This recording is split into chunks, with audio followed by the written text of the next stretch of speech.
Welcome, dear dreamers, to another enchanting bedtime tale from Melody Myths. Tonight, we travel to a world where imagination has no limits, a place where the skies of Neverland meet the whimsical lands of Wonderland. In this magical crossover, Peter Pan, the boy who never grows up, embarks on an adventure like never before. With fairies, talking animals, and tea-loving friends, get ready for a story full of wonder, courage, and friendship. So snuggle into your blankets, close your eyes, and let us begin the tale of Peter Pan in Wonderland. It was a bright morning in Neverland when Peter Pan noticed something unusual in the sky. The clouds swirled in a circle, forming a sparkling portal that shimmered with rainbow colors. Tinker Bell buzzed nervously around Peter, sprinkling golden dust as if warning him not to go near it. But curiosity sparkled in Peter's eyes, for he loved adventures more than anything else. "Come on, Tink. Let us see what's on the other side," he said eagerly.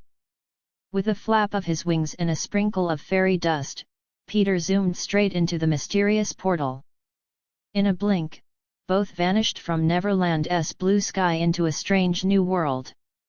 Peter felt himself tumbling through a tunnel full of glowing clocks, teapots, and floating cards that danced in the air.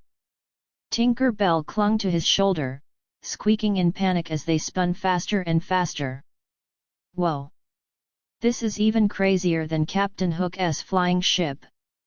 Peter laughed as he tried to steady himself. Finally, they landed softly on a bed of giant talking flowers, which giggled as they bounced him up and down. "Welcome to Wonderland, traveler," said a daisy with a bow on its stem. Peter blinked in surprise, realizing he was truly not in Neverland anymore. The flowers around Peter began to sing in sweet voices, telling stories of the Queen of Hearts and a girl named Alice who once visited their land. Peter, ever curious, asked, "Where can I find this Queen or this Alice?" The rose replied, "Alice left long ago, and the Queen is probably shouting at her gardeners again." Peter grinned mischievously. "Sounds like someone I'd love to meet." Tinker Bell glowed brighter, trying to warn him, but Peter was already walking down the path lined with tulips and daisies. The flowers waved goodbye as the wind whispered secrets through their petals. As Peter wandered deeper, he heard a chuckle from above. Looking up, he saw a striped purple and pink cat lounging on a tree branch. "Oh, you're not from around here, are you?" said the cat, its grin glowing in midair. "I'm the Cheshire Cat, at your confusing service." Peter laughed. "Nice to meet you. I'm Peter Pan, the bravest boy from Neverland." The cat's grin widened. "Bravest or silliest, it's a thin line here." With a swirl of mist, the cat's body vanished, leaving only the grin behind. "Follow the path of riddles, Peter, and you may find the Queen or lose yourself instead." Peter soon found himself before a wall filled with dozens of doors, big ones, tiny ones, and even upside-down ones. Tinker Bell flew ahead and pointed to a small golden door shining near the bottom. "That's the one," she tinkled. But when Peter tried to open it, he realized it was far too small for him to fit. "If only I had some of that shrinking potion," he murmured. Just then, a glass bottle labeled "Drink Me" appeared on a table beside him. Without hesitation, Peter took a sip, and poof, he began shrinking rapidly until he was the size of a butterfly.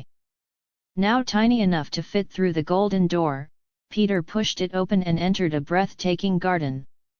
The flowers were as tall as trees, and ladybugs looked like ponies. Tinker Bell fluttered beside him, giggling as they weaved between giant mushrooms and sparkling dewdrops. "This place feels like a dream," Peter whispered. Suddenly, a voice boomed, "Who dares enter my royal garden?" Peter turned to see a deck of cards marching in neat rows, each with painted faces and carrying spears. "Oh," he muttered, I think we just met the Queen's guards.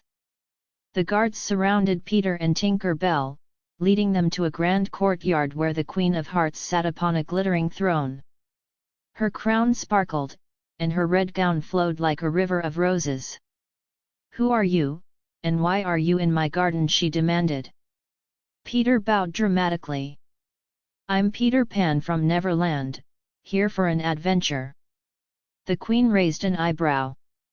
"Adventure, you say? I adore games, as long as I win." The court erupted in laughter. Tinker Bell tugged Peter's sleeve nervously, but Peter only smiled. "Then let us play something fun," he said boldly. The Queen decided to challenge Peter to a game of croquet, but in Wonderland style. Flamingos were used as mallets, and hedgehogs curled into balls for the game. Peter laughed, finding it the funniest thing he had ever seen. "You may begin," shouted the Queen. Peter swung his flamingo, sending the hedgehog rolling perfectly through a hoop. The crowd gasped as the Queen missed her shot completely. Her face turned as red as her gown, and she yelled, "Off with his head!" Peter dodged a guard and soared into the air, calling, "Catch me if you can!" As he flew off laughing, Peter darted into a giant maze covered in thorny vines. Tinker Bell zipped beside him, lighting the dark pathways with her glow. Behind them, the Queen's guards shouted and stumbled, trying to follow. "We need a way out, Tink," Peter whispered. Just then, a familiar grin appeared on a hedge.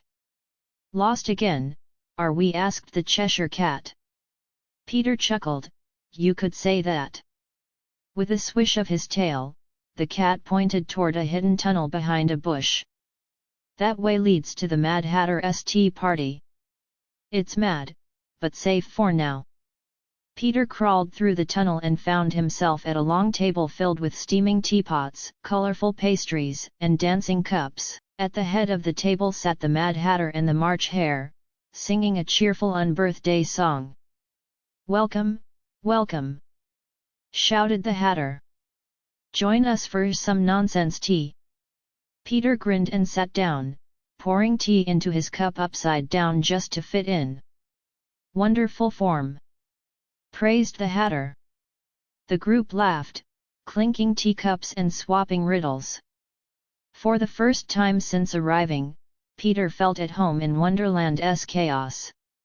During the party, the Mad Hatter whispered, "Beware of the Queen's clock, it controls more than ours here." Peter frowned, intrigued. "What do you mean?" The Hatter poured tea into his hat and said, "Time stopped for me once. Perhaps it's stopping for you, too." Peter noticed the clock on the table had frozen at exactly 6 o'clock. Tinker Bell tried tapping it with her wand, but it didn't move. "Strange," Peter murmured, "maybe if I find this clock, I can find a way back home." The Hatter winked, "Follow the ticking that doesn't tick." Peter and Tinker Bell left the tea party and entered a forest where trees whispered secrets in rustling tones. The branches bent gently, pointing the way forward. "This forest talks more than the Lost Boys," Peter joked.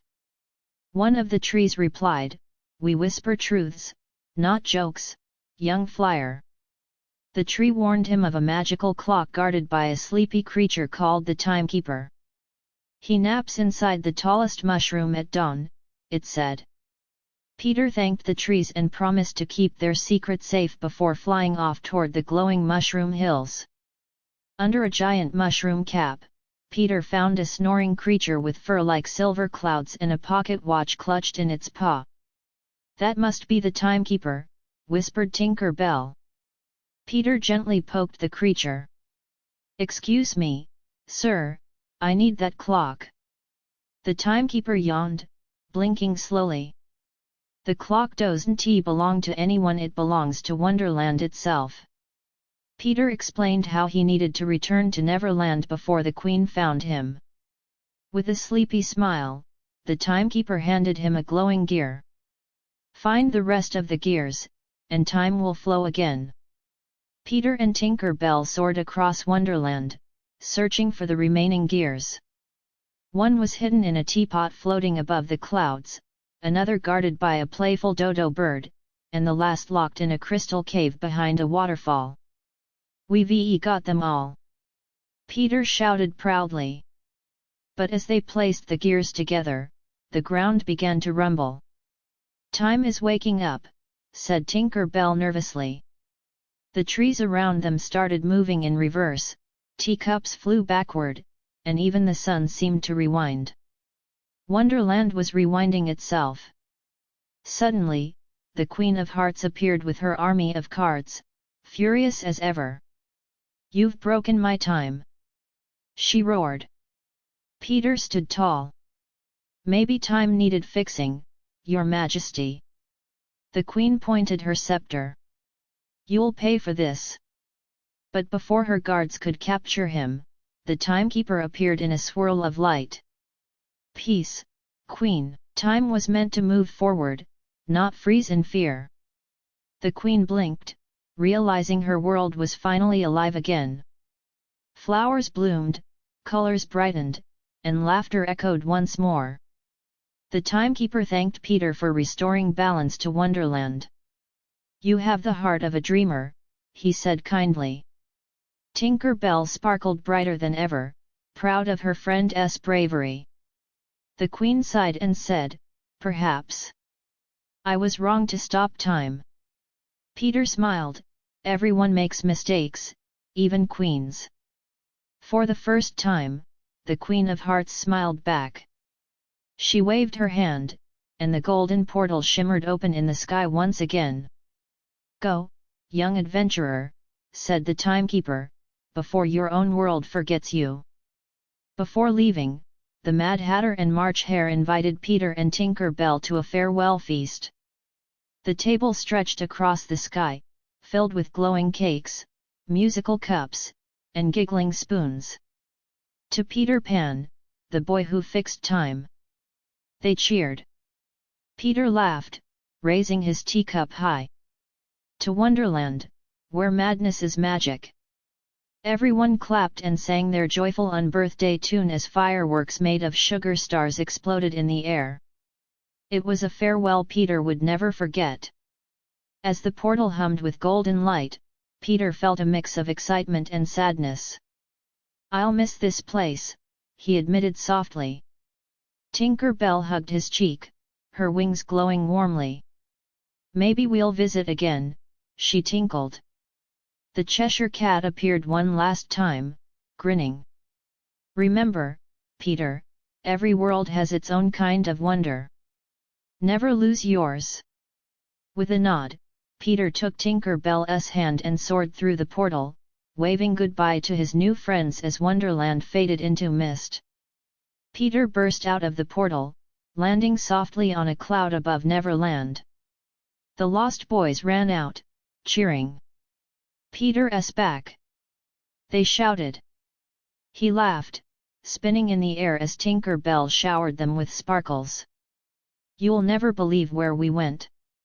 Peter told them all about Wonderland, the talking flowers, the Queen, and the tea party. The Lost Boys listened in awe, their eyes wide with wonder. Can we go too? One asked eagerly. Peter winked. Maybe someday, if you believe hard enough. That night, as the stars twinkled above Neverland, Peter sat quietly by the lagoon. He thought about the Queen, the timekeeper, and how even Wonderland needed balance. Adventure is fun, he whispered, but kindness keeps the magic alive. Tinker Bell landed beside him, nodding in agreement. They watched the moonlight dance on the waves, knowing every world, no matter how strange, had its own lessons to teach. Word of Peter's adventure spread across Neverland, and soon even the mermaids wanted to hear it. Wonderland sounds dreamy, said one. Oh, it is. Peter replied, describing teacups that sing and cats that vanish into thin air. But remember, he added with a grin, every dream world has its own rules. The fairies twirled in the air, whispering that maybe Wonderland and Neverland weren't so different after all. They both lived in the hearts of those who believe. That night, as Peter drifted to sleep in his treehouse, he dreamed of a place where Wonderland and Neverland met. The sky was filled with flying cards, and fairies danced with teapots. He saw the Queen smiling and the Hatter waving his hat. "You'll always be welcome," they called out. Peter smiled in his sleep, holding on to the dream tightly. For him, imagination was the bridge between every magical world. When Peter awoke, he found a tiny golden gear beside his bed. "Look, Tink," he said in surprise. It was the same gear the timekeeper had given him. "Maybe Wonderland isn't as far away as we think," Tinker Bell chimed. Peter placed the gear on his windowsill, where it caught the morning sun and shimmered softly. "It's a reminder," he whispered, "that magic is real wherever we believe in it." Soon, bedtime across Neverland was filled with stories of Peter's adventure in Wonderland. Even Captain Hook secretly listened from his ship, pretending not to be impressed. "Flying boys fixing time, humph," he grumbled, though a small smile tugged at his lips. The fairies told the tale to the stars, and even the stars twinkled brighter that night. Peter Pan's journey had become a legend of two worlds united by courage and imagination. And so, the boy who never grew up became part of Wonderland's story forever. Sometimes, when the wind blows gently through Neverland, you can almost hear the laughter of the Mad Hatter or see a flicker of the Cheshire Cat's grin in the clouds. Peter Pan had proven that no dream is too big, and no world too strange, when one believes in magic. As he soared across the stars, he whispered, "To wonder, to dreams, and to forever believing." And with that, the skies sparkled because Peter Pan was still flying between worlds. And that, dear dreamers, was the story of Peter Pan in Wonderland, a tale of courage, friendship, and imagination beyond boundaries. Remember, every time you dream, a bit of Neverland and Wonderland live inside your heart too. Good night from Melody Myths, where every dream becomes a story.